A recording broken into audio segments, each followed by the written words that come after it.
On part et on repart même. Pour Londres, on va retrouver Marie Drucker. Marie, vous êtes en compagnie d'une jeune militante qui, elle, était favorable au Brexit. Elle est donc heureuse ce soir.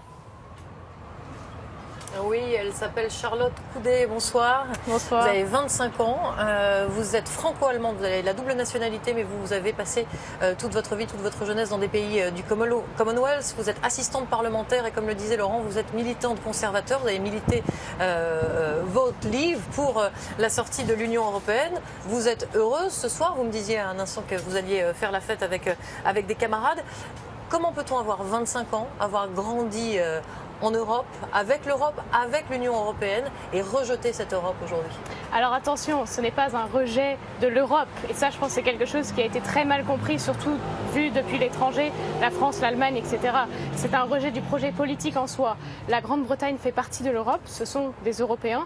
Ils font partie des mêmes valeurs, ils partagent les mêmes valeurs. Et ce ne sont pas les individus, les Européens qui le rejettent. C'est bien le système politique obsolète qui le rejette aujourd'hui. Donc il ne faut surtout pas confondre ça. L'Europe est un continent. L'Union européenne, c'est le projet politique auquel ils ont souhaité envoyer un message et dans l'espoir aussi que l'Union européenne se réveille pour le bien-être de tous ceux qui y sont encore. Comment êtes-vous devenu eurosceptique ? Ça, c'était par mon expérience au Parlement européen. Donc, quand j'ai commencé à travailler au Parlement européen, j'ai été vraiment interpellée par le fossé en fait entre le train de vie des bureaucrates à Bruxelles et celui des citoyens européens qui, par exemple, dans les pays du Sud, vivaient des niveaux de chômage et de misère records, alors qu'au niveau des bureaucrates, il y en a plus de 10 000 qui sont payés plus que le Premier ministre britannique, par exemple. Ils ne payent pas d'impôts, ils peuvent boire, manger, voyager, tout frais payés. Et ça, à mon sens, ça entretient cette bulle qui, au final, va finir par imploser et créer une distance entre les citoyens et leurs représentants. En tout cas, il y a déjà eu l'explosion d'une bulle aujourd'hui en Grande-Bretagne.